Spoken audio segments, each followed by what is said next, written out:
Good afternoon, this is Jeff with Sewer Tech Northwest. We're at 8820 Northeast Cooch Street here in Portland. We'll take another whack at this thing to the 4-inch cast iron vent up on the roof. Checking the overall condition and serviceability of the sanitary sewer line. Water's running. Got quite a bit of water running, in fact. Help improve our odds of getting all the way out here. It sounds like we've had some issues with that. So, zeroed out, water's on, off we go here. Since I know we're in the clear here, no backflow valves, I'm going to be just wailing on this thing as hard as I can just to get it through the line.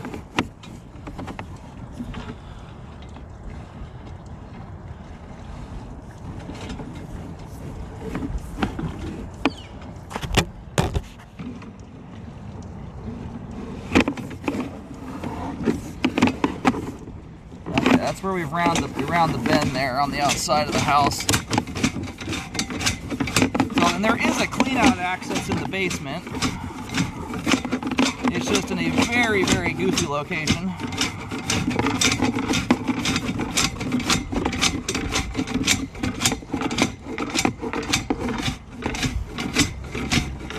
The sewer clean out is between the wall, the rear wall of the house, and the shower, so it provides very, very limited access to it.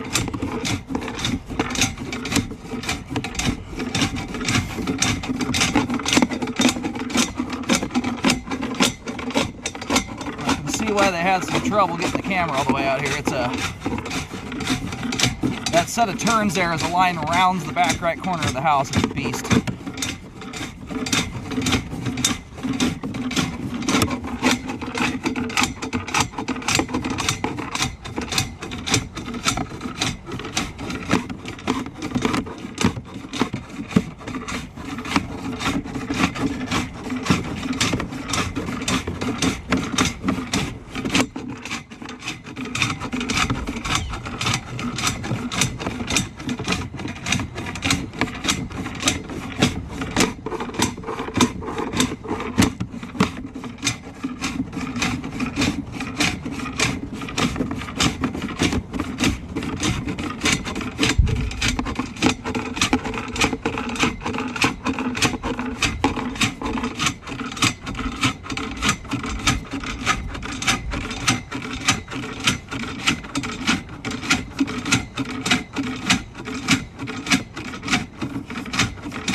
Now the main goal today, just given how the configuration is on this thing and the access we have, is trying to get this thing to the end of responsibility. So we're going to at least try and get to the street edge. Everything from that point forward falls into city responsibility.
All right, I'm gonna try and locate here.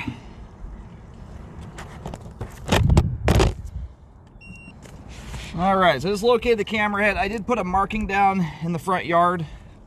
It's a green arrow.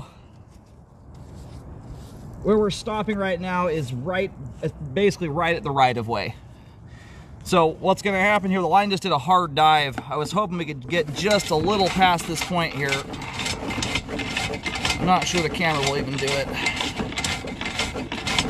It's just that dive configuration with the hard turn at the bottom. If we kept running straight, we'd probably be okay. But what's gonna be just up ahead here, generally speaking, is a transition over to PVC pipe. Could be older concrete or something like that too, from the olden days, but anyway, we're pretty darn close to where responsibility breaks. Yeah, that dive right there is just a killer. So, and you're gonna see a little bit of water running to the line the whole time. My camera's gone through enough twists and turns at this point that I need that flow. Unfortunately, I went through a darn cobweb a minute ago. I did a couple toilet flushes to help try and push stuff off the camera lens. It just did not work very well.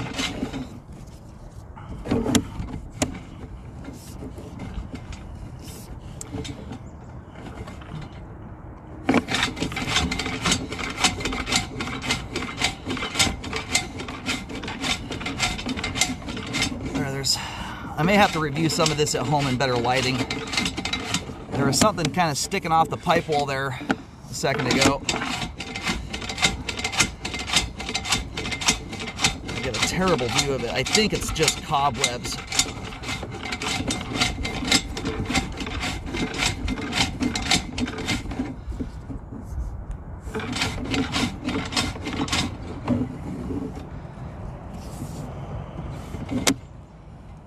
I'll have to review this in better lighting. This darn spider web right on the left side of the camera lens, which luckily doesn't block much of the view, but I think there was a bundle of cobwebs on the left side of the pipe wall there. I could not get a good view of it. Anyway, based on the markings I see, I think I got further out. Where we're stopping there, and this is a little bit trickier street to go off of because there's not your traditional sidewalk. But generally at the curb is where homeowner responsibility changes hands.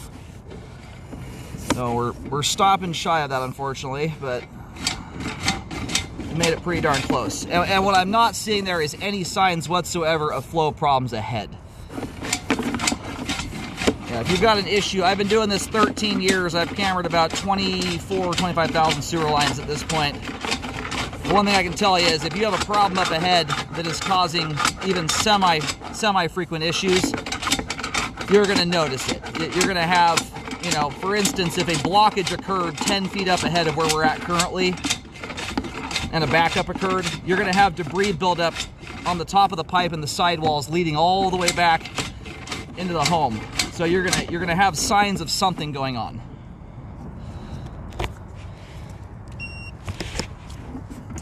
All right, so where I just shot some paint down there, if you're standing in the street facing the front of the house, line wraps around the right side of the home. That locate came in just on the backyard side of the fence gate.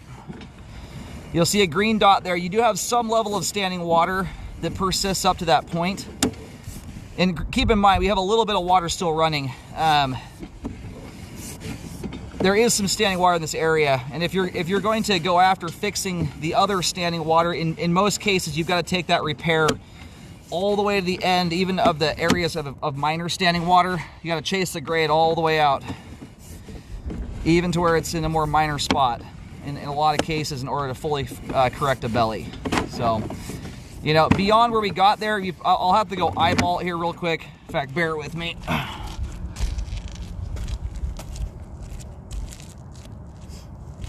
And we're stopping something like, although it is a kind of a tricky spot to locate when you're at the base of a dive like that. It can kind of throw the locate off a little bit.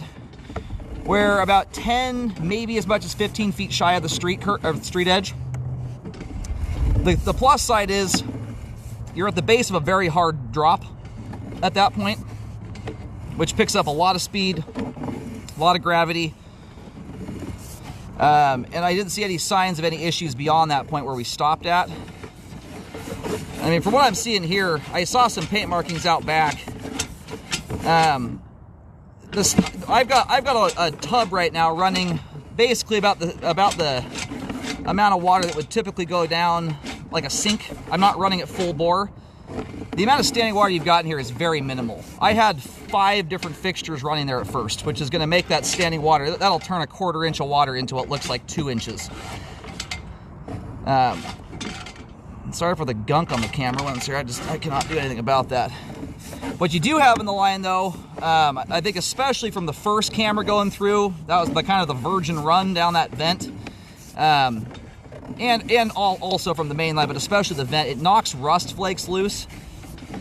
You know, as it sits right now, that standing water is very minimal. This is with water still running. You're barely exceeding, in a lot of cases, 1/4 to 1/2 of an inch, even with water still going. I'd have to go back and review the video. But from what I'm seeing here, I mean, there's hardly enough buildup in this line to even justify cleaning. In fact, the only stuff that even is in the sewer line as it sits right now is rust flakes. I do recommend those be jetted out of the sewer line. They have a very hard time getting through even minor standing water. Under normal circumstances, though, that rust will not be there. So if you can blast that junk out of the pipe, whatever's going down line is not fighting through significant standing water. Got that whole length there. There might have been a spot that got around 1 inch of standing water. Again, I've got to review some of this at home. I've got some pretty bad lighting up here.